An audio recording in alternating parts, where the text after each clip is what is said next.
Sure. Okay, so we've been talking about ratios. So we're going to talk a little bit about one of the more important ratios in construction. There are actually some very important ones. There's aspect ratios. There's something called the golden ratio, which is considered to be the most visually appealing ratio of length to width of a rectangle for houses and stuff like that. But what we're going to talk about, a little bit more concrete, no pun intended, is we're going to talk about mortar mixing ratios for brick and masonry type work. So there are actually 4 types of mortar that we're going to use. All 4 types use 4 components. The first and most important component is Portland cement. That is actually the part that's kind of the glue. It's the sticky part that bonds everything together. Now, Portland cement is kind of expensive and is actually what we consider a scarce resource. There's not an unlimited supply of it. We do kind of run short of it a bit. So we dilute it a little bit. Pure Portland cement would be best, but it would be overkill. We don't need it to be pure Portland. So we dilute it with lime. Lime can also be a little sticky. It's also got that granular form, so it kind of mixes in well with the Portland. Then beyond the lime and the Portland, we have sand. Sand does 2 things. A lot of people think sand is a filler, but it's also structure. It's a little bit larger particle than the Portland or the lime, and it's solid. It's not compressible. So the Portland and the lime actually bond the sand particles together, kind of like nailing pieces of wood together, only on a much, much smaller scale. And then there's water that goes into it. The water, we're not going to worry about the water ratios, because technically to do all the water, you have to look at the moisture content of the sand and all that, and adjust your water. So we're just going to assume you're doing the water to texture, adding enough water to get it to the right consistency to be usable. So there are, as I said, 4 types of mortar that get mixed. The first type is what we call a type M. Type M is very structural for really tall walls, stuff that's going to have a heavy load. It is 4 parts Portland to 1 part lime.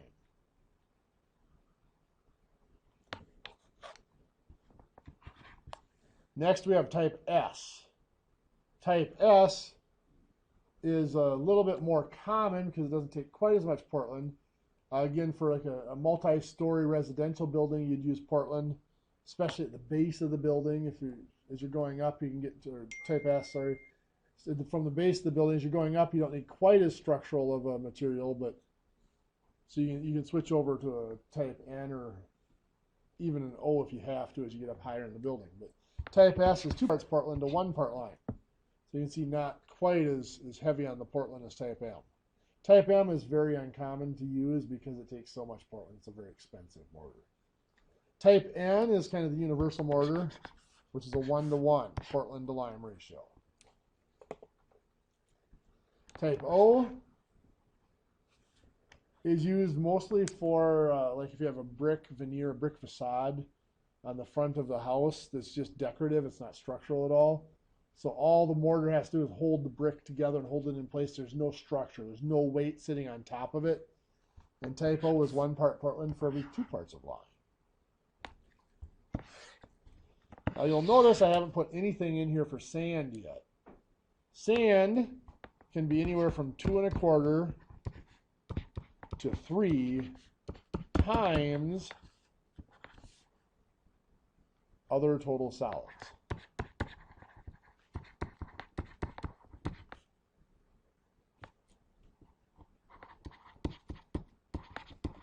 What does that mean? Well, I'll give you an example here. Let's say, now this, I'll give you, does everybody have this table down like that? Okay. Let's say you're going to mix type S mortar. And you're going to use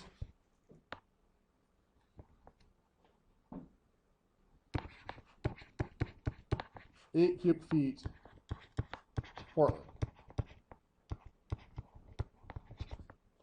You want to find out the amount of lime and sand.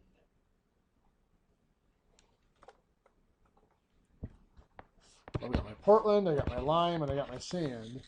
Type S is 2 to 1, right? So if I actually have 8 cubic feet of Portland, the ratio is 2 to 1. Where does the 8 go? With the 2, because they both describe Portland. So cross multiply and divide. 1 times 8 divided by 2 is 4 cubic feet of lime.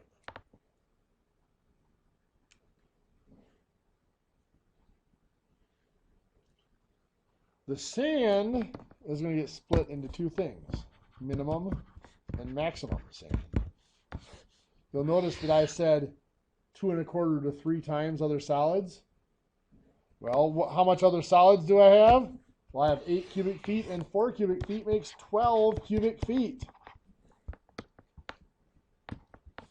So if I multiply that by 2 1/4, that would be 27 cubic feet. That's my minimum sand.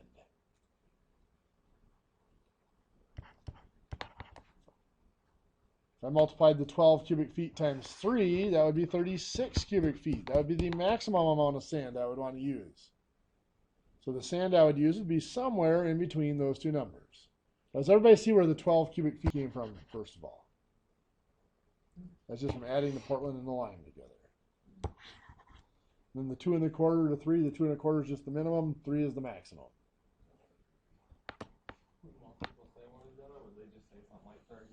There are certain places that's more, they do it more exact. Like some people use more sand in with the type M because you have more Portland, so it's going to get more bonding and less filler with the lime. Other people say, okay, for type O, you want to use a little bit less sand so that the lime fills in. And what kind of cement would they use on like the stadiums for your seating cantilevers over on second row or whatever? Well, that's actually concrete. That's not a mortar. And that is generally a 6 or 6.5 bag mix. You're looking at a 4,500 psi mixture. They don't technically use 5 bags and 6 bags or 5.5 bag mixes. Most of what you do on a house is considered a 5 or a 5.5 bag mix, which is usually a 3,000 to 3,500 psi equivalent, they call it. So they're using plasticizers and other additives to get the equivalent of a 5.5 bag. The 5.5 bag is the number of bags of Portland cement per yard. 1 bag, by the way, is 1 cubic foot. So most bags you'd buy at Menards are either 1 cubic foot, or some of them are smaller. They're a 1/2 cubic foot. So when I say 8 cubic feet of Portland, generally that's 8 bags of Portland cement in that mix. And 4 cubic feet of lime would usually be 4 bags. But you have to be careful. They have smaller bags that are a 1/2 cubic foot. You buy your lime separate then when you're making your mortar? Yes. Okay. But if you're making just cement, you don't have to buy the lime. If you're doing cement, it usually comes out, you'll order on a ready mix truck. What comes off the ready mix truck is so much better than what you would mix on your own. What you mix at home, you have your rock, you have your sand, and you have your cement. You don't use lime in a poured concrete. Lime tends to leach out over time. That's why if you do brick, they actually do recommend you seal the mortar joints so the lime, if it's exposed to a lot of weather, so the lime doesn't leach out. That's why you gotta be careful with the ratios, because if you get too high of a lime ratio and too wet of a climate, it can leach out and cause some voids in your mortar. Also, the biggest thing in those stadiums where you got that concrete hanging out like that is the re-rod. There's all sorts of reinforcement. Now, like a lot of these bridges, like on Highway 53, those are concrete beams for those bridges. The way they do that, when they pour the concrete, because it is poured, they actually do have forms that they put together, and they pour the concrete into those forms for those I-beams. If you're looking at this from the end, this is going to look something like this. I didn't get the scale right, but it's going to look, it's going to be an I-beam. What they have that goes through here is they actually have cables, and the form actually is going to be slightly arched itself. It's not going to be straight. So it's going to be, they call it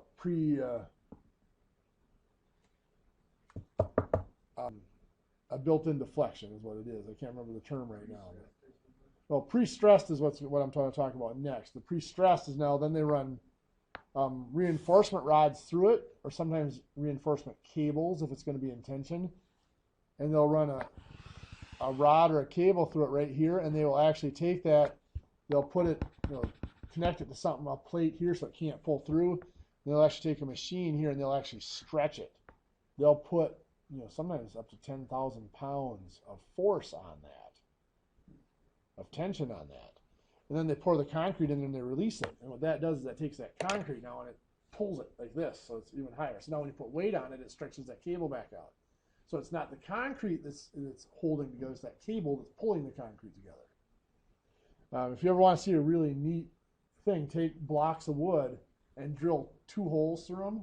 And like in the block of wood, let's say here's your block of wood.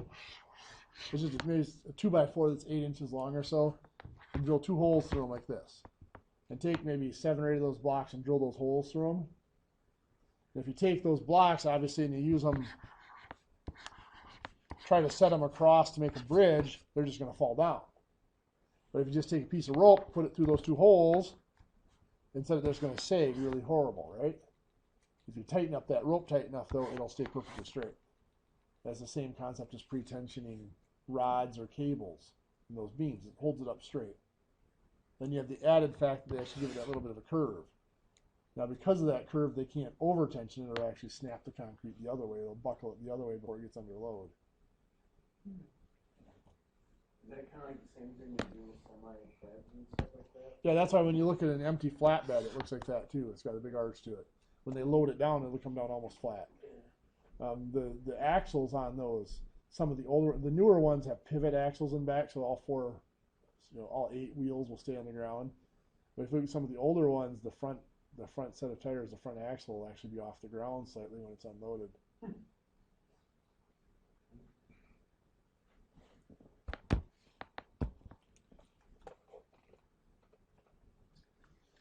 The original tag axles, most of the big dump trucks now actually have a hydraulic system. They'll put the tag axles down for, they call them tag-along axles.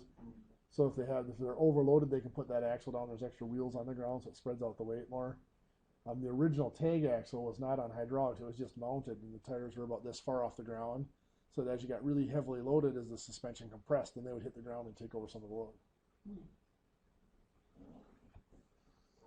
So anyway, we're going to look then at this worksheet that I passed out. So let's take a peek. The top one up there is type S. We just did one similar to that. I want to do, what's one I want to do here? Let's do type M, but I'm going to do the second type M, down about halfway down that table. There's SMONNM. That's the M I want. Is that one there? The second M. It has 17 under the parts of lime. Yeah, Portland, lime, and then we're going to do a sand. So we're given it 17 parts of lime. What is the ratio between Portland and lime for type M mortar? 4 to 1. 4 Portland to 1 lime. So 4 to 1 ratio, where's the 17 going to go? On bottom. So cross multiply and divide, we're going to get 68. Right? So 68 parts of Portland. For sand, first of all, how many total solids do I have? 85. So for sand, it's going to be 85 times 2 1/4, which would be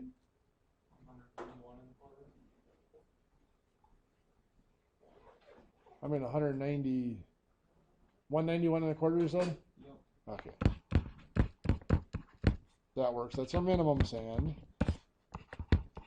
For our maximum sand, I'd take the 85 times 3, which would be 255. Now, I should make a side note here, by the way, if these are in cubic feet, which is what they usually are for the Portland and the lime, of course, the sand here is also going to be in cubic feet. We normally would not leave it in cubic feet, though sand usually comes measured in cubic yards. So I divide that. I mean, on this worksheet, we're going to leave it as cubic feet, but normally in practice, I would divide by 27 to convert it into cubic yards. Let's jump down to the very last one on the very bottom here. Type O mortar, which we know is a 1-to-2 ratio. We're given that the maximum sand is 42. We divide by 3, yes, to get that all other solids, total solids, is 14. Now here's a trick. I said with ratios, anytime we have a ratio, there's actually 3 ratios being given. The ratio here of Portland to lime is 1-to-2, correct? That ratio does us no good here because we don't know either one of them. The 14 represents what? Total. So we have other ratios, Portland to total and lime to total. The Portland is 1 and the lime is 2. What is the total?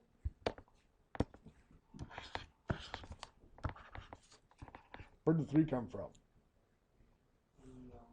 1 plus 2. There's 1 part Portland and 2 parts lime. There's 3 parts total. So 1 out of those 3 parts is Portland and 2 out of those 3 parts is lime. Does that make sense? So now the 14 does represent the total. So this is 1 out of 3 equals how much out of 14? You cross multiply and divide. You're going to get 4 and... That everybody wants? 4 2/3, right? That is my Portland. My lime then, put 14 here, cross multiply and divide, I'm going to get, what, 9 1/3? My lime.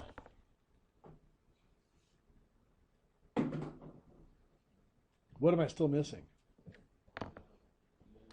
Minimum sand.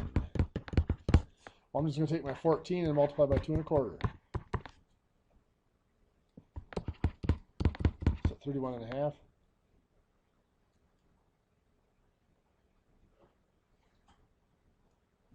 Not so bad.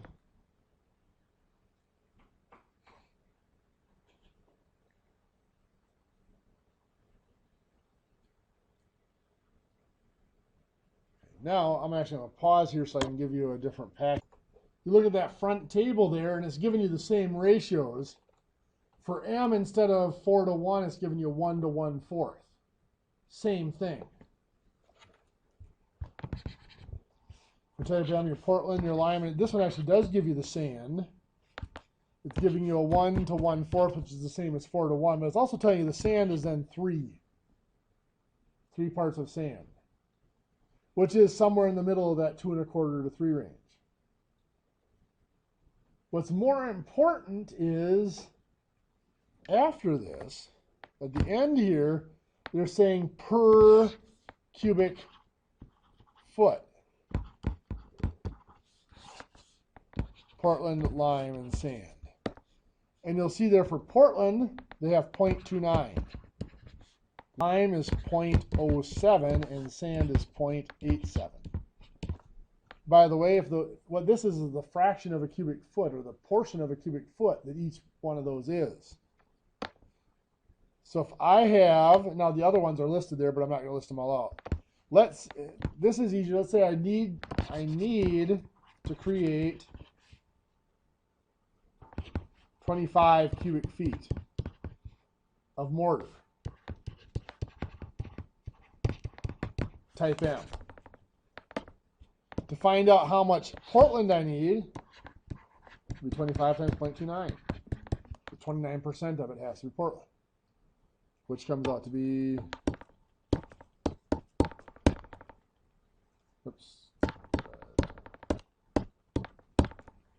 7.25 cubic feet. For the lime, well, it's going to be 25 times 0.07,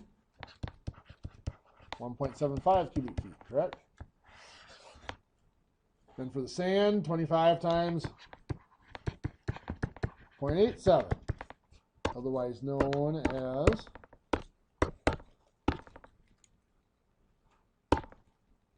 21.75 cubic feet. So that's saying is the portion of each. Now, by the way, if I add these up here, what do they add up to?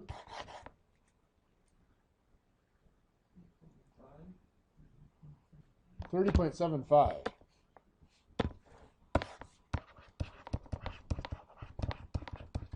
How much mortar did I say I needed? 25. So why does this add up to 30.75? Nope. These three numbers here technically should add up to 1, shouldn't they? But they don't. The reason is Portland is a very, very fine powder. I can take a bucket of sand that's completely full of sand. I can't put any more sand in it.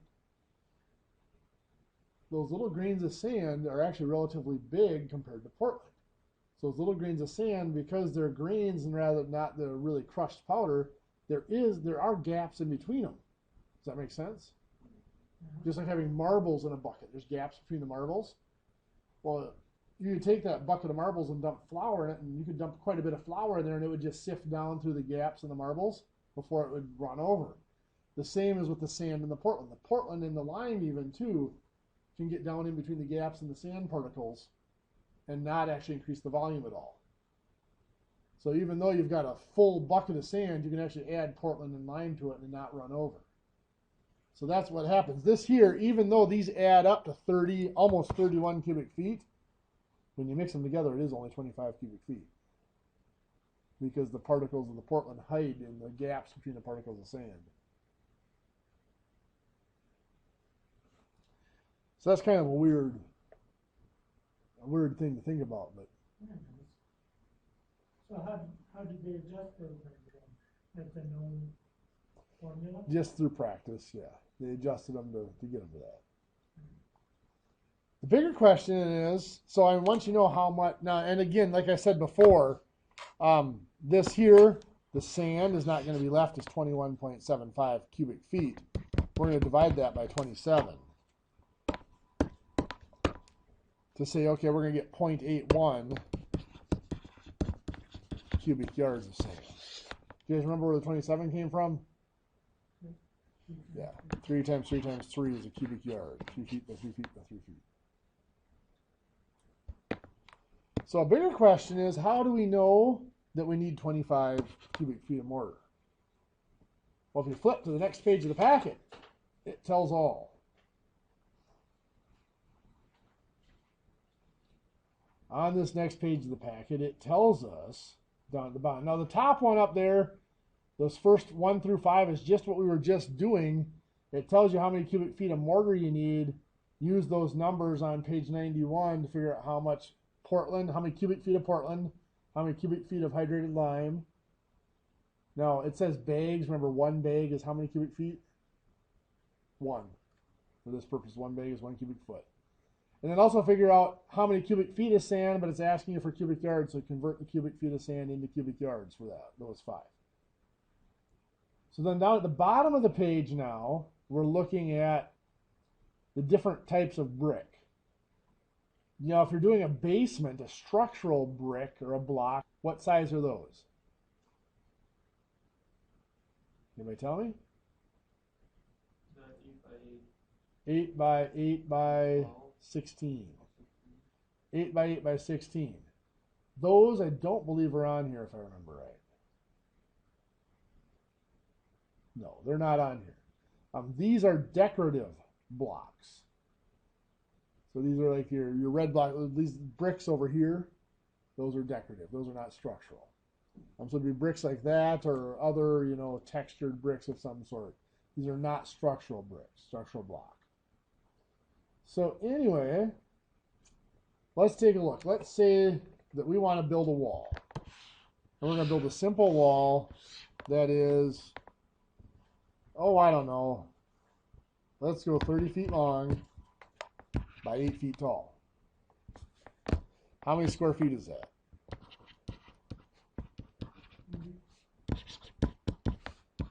It is 240 square feet.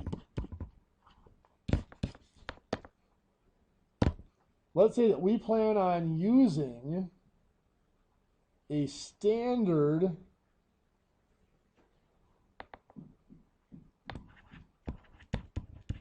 three and 3/4 by 2 1/4 by 8-inch brick. That is what these standard bricks are here on the wall. They're considered non-modular because of their size. They don't, modular means that they would add up to 2 and 4 foot increments. So anyway, I'm looking at those. If you look on the table, it's actually on the top of page 93 up there.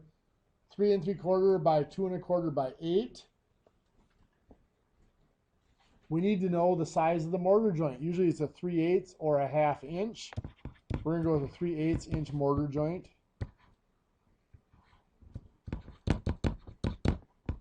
So we got a 3/8 inch mortar joint, 3 and 3/4, 2 1/4, and 8. Do you ever find that spot? It says 655.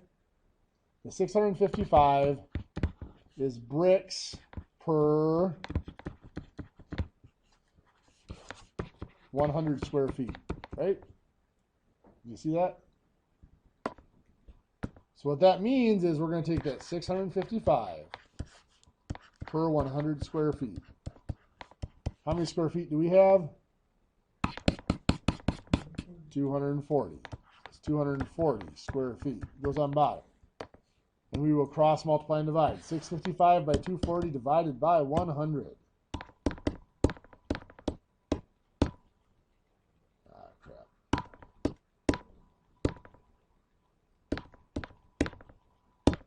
Gives us 1572. It's going to take us 1,572 brick. So that tells us how many brick, but it still doesn't tell us anything about the mortar. So we go, keep going to the right on that table, and we get over there, it says per 1,000 bricks, this is how many cubic feet of mortar. We're still a 3/8 inch mortar joint. It tells us 8.8 cubic feet per 1,000 brick. We now know that we're going to use 1,572 brick. Does that make sense? So we will cross multiply and divide. 8.8 times 1,572 divided by 1,000. 13.83, we're going to round that to cubic feet of mortar is needed. So to build that wall, we need 13.83 cubic feet of mortar. What do you think? Happy stuff? Oh yeah, this is fun. So let's say that we're going to do a basement. Or we're going to do a foundation. That is 40 feet by 28 feet. And its height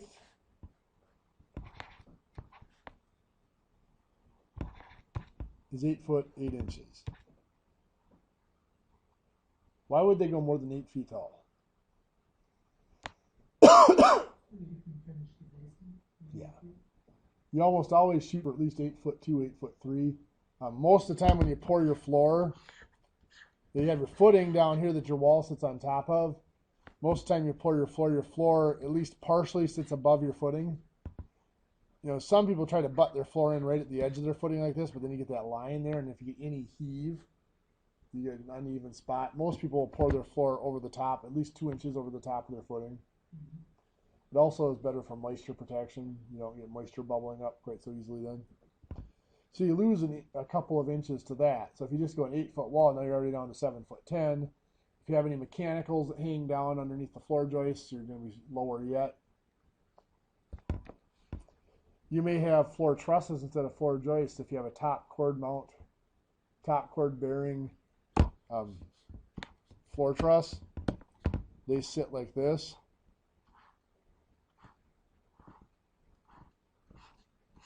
So they actually hang down below the top of the wall like that. So in that case, you might actually have like a 9.5 foot or 9'4" or even a 10-foot high basement wall, because that floor truss hangs down sometimes 8, 12, sometimes even as soon as high as 18 inches into the headspace of your basement. Yeah. This is the most efficient way to make a floor truss. Almost all steel floor trusses are like that. Most wooden floor trusses sit on top. But let's say you don't want to have like handicap access or something. For easier access, you don't want to have like a lot of steps up into your first floor, your main level. So you put your concrete down. You got to have concrete up at least above the dirt. Then you have your floor truss sits like this, so the floor truss is below the top of the concrete. So it's only a couple of steps up to your floor level. Otherwise, most floor trusses are a minimum of 12 inches, but very few of them actually make it 12. They're usually 16 or 18 inches.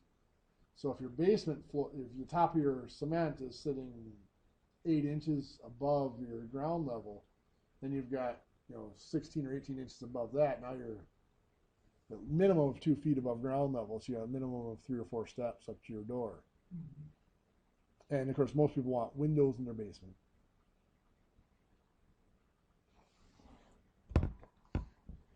So anyway, 8'8". Now the first thing I'm going to do is I'm going to convert this 8'8" into 8 2/3 feet. How did I do that? 8 over 12. 8 over 12 reduces to 2/3. So then the area of wall here that I need, we went over this last semester. The easiest way to do this is the perimeter of the base, 40 plus 28 plus 40 plus 28, which is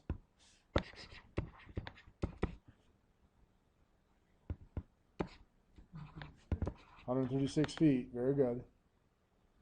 Then that's going to be times that height of 8 2/3 feet. Remember what we called this? We called this the lateral area of a figure.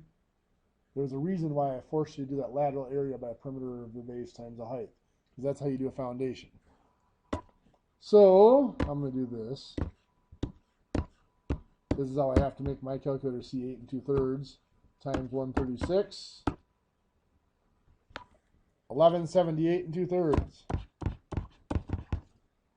Makes you 0.67 square feet. So now we're going to take that times, let's say here that I am using, what do they have for their biggest brick here? Looks like we're going to use an 8 by 4 by 12 brick for this.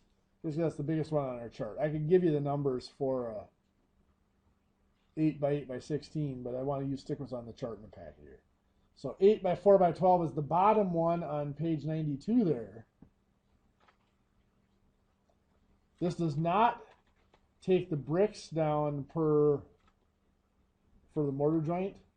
Let's just assume that your mortar joint is going to be between 3/8 and 1/2 inch. So this one is bricks per 100 square feet is just 300, right? So 300 bricks per 100 square feet. What do we do from there?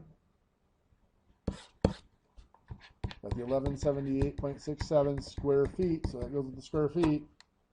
So that's going to be times 300 divided by 100, which will give us 3536.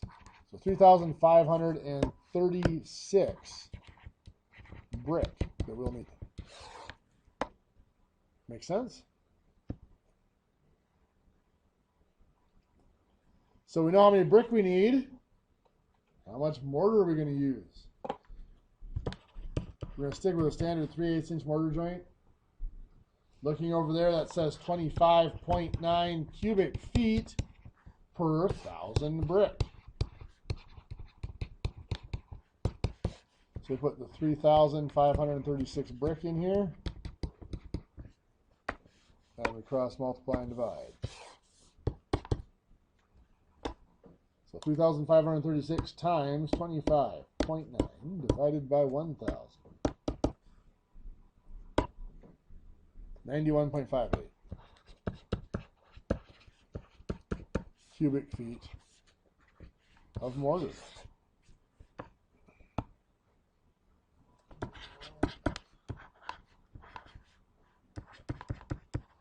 We're going to assume waste on the job site. Let's say we're going to assume 15% waste. Sometimes with mortar, they'll actually this packet assumes, what does it do? For this one, it assumes 25% waste. We're going to assume 15% waste, just because that's more realistic. If one of my crews had 25% waste, I'd fire them. But, oh yeah. Seems like there'd be a lot of waste for striking out their joints. There is some, but not 25%. And yes, there is waste because you end up filling cavities and stuff like that, but because you don't get perfect joints. But 25% is a lot of waste. So what I'm going to do is I'm going to take this 91.58 and I'm going to do this times 1.15. Because remember when we did our percent increase and decrease a couple classes ago, we said don't use the 15%, use 115%. And I'm just making it a decimal to make this shorter. So the 91.58 times 1.15 gives me 105.32. So I'm really shooting for 105.32 cubic feet. If I am using a type S mortar, going back to page 1, type S mortar,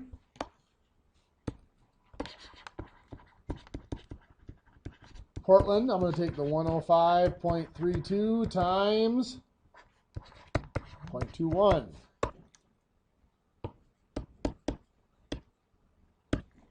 Which will give me 22.12 cubic feet of Portland, or 22.12 bags of Portland. Lime, do the 105.32 times 0.10.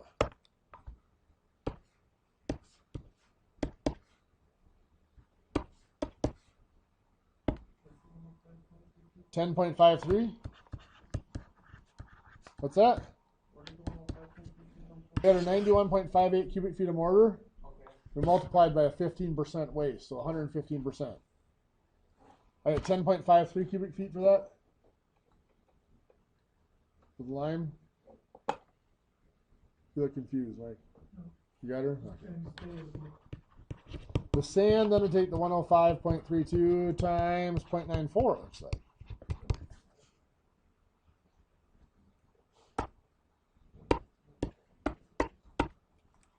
We get 99, almost 99 exactly. Cubic feet, 0.000. Let's come up with. Now, of course, the sand, we got to do what? Divide by 27 to compute it to yards. So 3.67 cubic yards. When you order cement, don't you order by the yard? Yes, it's always ordered by the yard.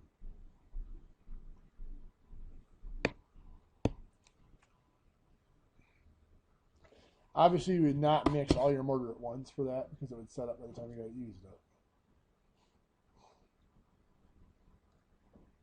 Yeah, something when you have labor for us, we got like 10 times they started up with the cheaper. Yep. Okay. You guys should be able to complete the worksheet and that packet now. I'll give you the last 3 minutes here, the first hour to work, and then we'll take our break.